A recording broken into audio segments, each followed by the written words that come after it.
Hello बच्चा party, I hope so आप सभी लोग बहुत अच्छे होंगे। आप सभी लोगों का बहुत बहुत स्वागत है सिवेक्स क्लासेस पर। और आज इस वीडियो में हम लोग बात करने वाले हैं a tiger in the zoo, जो कि क्लास 10th की एक बहुत ही इंपॉर्टेंट पोएम है। और इस पोएम के जो राइटर है वो है लेस्ली नॉरिस।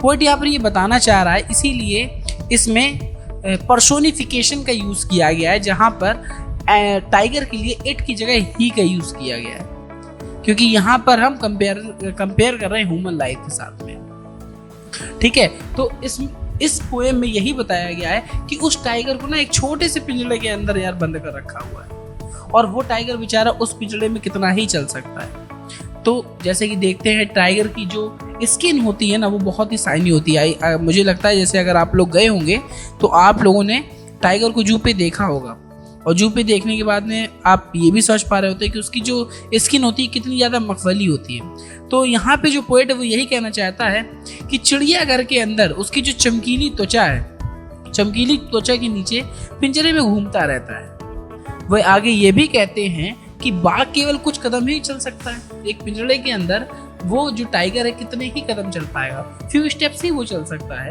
क्योंकि पिंजरा बहुत छोटा है और उसमें चलना आसान नहीं है। ठीक है, कोई अपने पैरों को नहीं सुन सकता। अब आपने देखा होगा जो टाइगर के फीट होते हैं, ठीक है, टाइगर बहुत ही साइलेंस तरीके से चलता है, क्योंकि उसके पैर बहुत ही नरम है। टाइगर के जो पैर होते हैं ना, बहुत नरम होते हैं, जिसकी वजह से उसके पैरों की आवाज़ नहीं आती है। ठीक है, जिसके कारण कदमों की आवाज़ नहीं आ रही है। मतलब टाइगर अगर उस जो आपका पिंजरा है उस पिंजरे के अंदर चल रहा है, तो उसके जो कदमों की जो खनखनाहट है वो एक भी नहीं आ रही है। रीज़न क्या है? क्योंकि जो उसके फीट है ना, वो एकदम बिल्कुल मखमली होते हैं। आई होप सो अगर आप लोग गए होंगे जू पे तो आप लोगों ने देखा होगा कि जो टाइगर के फीट होते हैं वो कितने देखने में मखमली लगते हैं। बाघ अपने पिंजरे के कुछ ही छोटे से जो एरिया है उसी में से घूम सकता है और चुपचाप चलता रहता है। लेकिन चुपचाप चलने का मतलब ये नहीं, उसके अंदर बहुत गुस्सा है। उसके अंदर इस बात को लेके गुस्सा है कि बताओ, उसको एक जहां उसे होना चाहिए था उसे कहाँ होना चाहिए था। टाइगर का घर कोई एक छोटा सा पिंजरा तो नहीं है, टाइगर का घर कोई एक जू तो नहीं है। टाइगर का घर है उसके लिए उसका जंगल, तो टाइगर को होना चाहिए था जंगल में। ठीक है, तो टाइगर के मन में बहुत ज्यादा गुस्सा है, क्रोध है उसके मन में, एंगर है, और वो अपने एंगर को किसी तरीके से कंट्रोल करके रखा हुआ है, अपने एंगर को वो रोक के रखा हुआ है, ताकि जो है, क्योंकि अब उसको एक छोटे से पिंजरे के अंदर बंद कर दिया है, तो किसी भी इंसान को गुस्सा आएगा, या किसी भी जानवर है वो भी गुस्सा आएगा।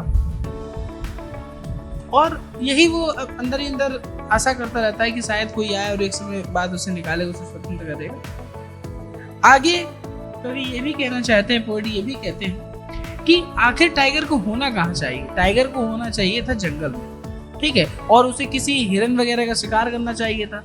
जिस तरीके से अगर आप इमेजिनेशन करें, और पोएम में भी लिखा हुआ है कि उसे किसका शिकार करना चाहिए, तो उसे शिकार करना चाहिए था डियर का, एक हिरन का शिकार करना चाहिए था। जैसे मान लो एक हिरन निकला है पानी पीने के लिए, टाइगर पीछे से आता है, अटैक करता है, या फिर उसको जो है चेस करता है, चेस करने के बाद उसे अपना जो है शिकार बनाता है। तो टाइगर को कुछ ऐसे ही कुछ करना चाहिए था, इस जंगल में होना चाहिए था, उसे किसी जू के अंदर तो नहीं होना चाहिए था, किसी पिंजरे के अंदर नहीं होना चाहिए था।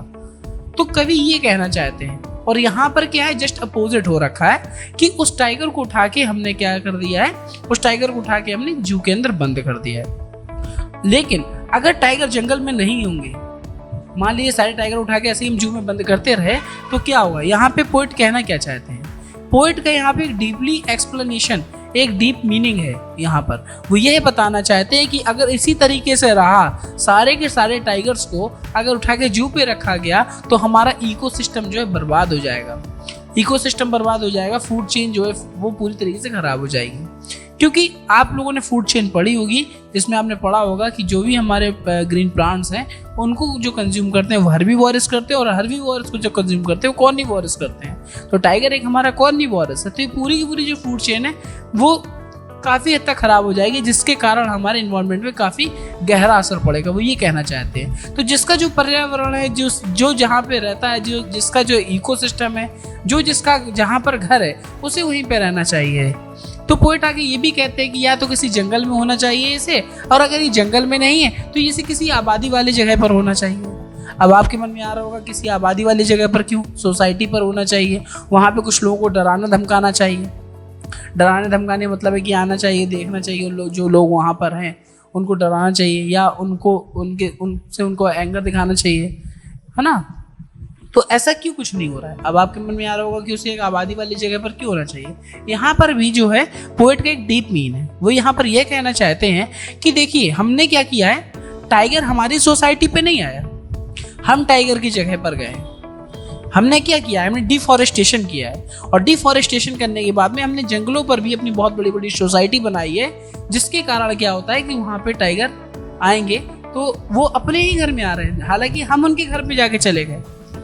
जरा एक बार सोच के देखिए, जिस घर में आप रहते हैं अगर कोई उसी को कब्जा कर ले, आपके अंदर कितना गुस्सा ही नहीं होगा, कितना गुस्सा करेंगे आप, कितनी ज़्यादा आपके अंदर से एंगर आ रही होगी उस इंसान के लिए जो आपके घर को बर्बाद कर दे या आपके घर पे एकदम से आके हथियार ले आपसे और आपको बाहर निकाल दे।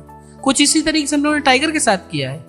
हमने उसके जो इकोसिस्टम है उसको बर्बाद किया है, डिफॉरेस्टेशन किया है, और डिफॉरेस्टेशन करने के बाद में हमने वहाँ पर अपनी सोसाइटी बनाई है और टाइगर को बेचारे को उसी के इकोसिस्टम से हमने उसे बाहर कर दिया है। और इन सारी चीज़ों का हमारे एनवायरनमेंट पे एक गहरा असर पड़ता है। आगे पोएट ये भी कहना चाहते हैं कि देखो जू के अंदर हो क्या रहा है, कुछ लोग हैं उसके साथ में सेल्फी ले रहे हैं, है ना, वो शांत अपना आराम से बैठा हुआ है, तो कुछ लोग उसे परेशान कर रहे हैं, कुछ लोग स्टोन उठा के उस पर थ्रो कर रहे हैं, मार रहे हैं।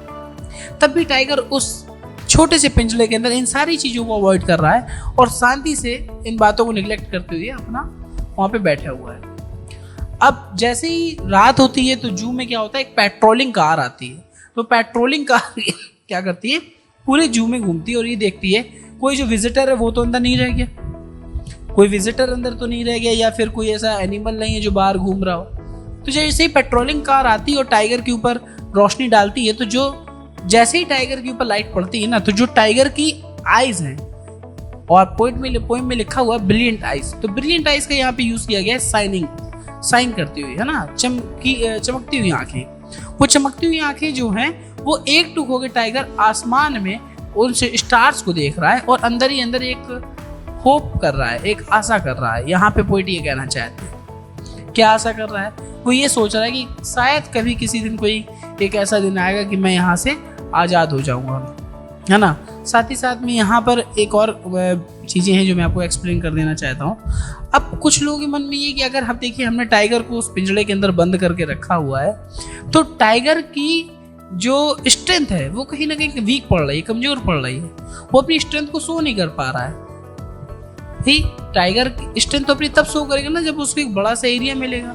जंगल का बहुत बड़ा एरिया होता है, पिंजड़े का कितना छोटा एरिया। तो जो बार्स है, जो पिंजड़ा है, पिंजड़े की जो सलाखें बनी हुई हैं, उसके अंदर उसकी स्ट्रेंथ जो खराब होती जा रही है, वो अपनी स्ट्रेंथ को भी नहीं शो कर पा रहा है। और वहाँ पे जो विजिटर उसको इस हालत तक परेशान कर ले रहे हैं कि उसके साथ में सेल्फी ले रहे हैं, उसको स्टोन या पत्थर मार रहे हैं। तो ये सारी चीज़ें इस हमने पोएम में एक्सप्लेन मैंने आपको की है, ये इसकी समरी है। इसके बाद में आप एक बार डिटेल्ड वाइज इसको अच्छे से पढ़िए, और साथ ही साथ में ये समरी सिर्फ आपको इतनी हेल्प कर सकती है कि एक आपको आइडिया लग जाएगा कि आपको इसका सेंट्रल आइडिया क्या लिखना है, या पोएम में पोएट कहना क्या चाहते हैं, आपको समझाना क्या चाहते हैं, आपका रियल लाइफ से लेन देन क्या है। तो पोएट यहाँ पे ये भी कहना चाहते हैं कि कोई भी एनिमल हो या फिर कोई भी ह्यूमन बींग्स हो यार, अगर हम उसके नेचुरल एनवायरनमेंट से या उसके इकोसिस्टम से अगर हम उसे दूर कर देंगे तो कहीं ना कहीं उस पर गहरा इम्पैक्ट पड़ेगा, है ना। उसके सोशल बिहेवियर पर और साथ ही साथ में मेंटल पर हर एक तरीके से एक गहरा इम्पैक्ट पड़ता जाएगा, और जिसके बहुत ही खतरनाक डिसएडवांटेजेस हो सकते हैं। तो इन सारी चीज़ों को समझाना चाहते हैं। पोएट ये भी कहना चाहते हैं कि हमें एनिमल्स को किसी भी तरीके से इस तरीके से बंदी नहीं बनाना चाहिए, जिसका जो जहाँ पर घर है वहीं पर उसको चीज़ें अच्छी लगती हैं। ठीक है, thank you. I hope so ये वीडियो आपको समझ में आई होगी, और मैं लगातार इसकी सीरीज डालता रहूँगा, तो आप लोग देखते रहिए और कमेंट करके बताते रहिए कि वीडियो आपको कैसे लगी। धन्यवाद।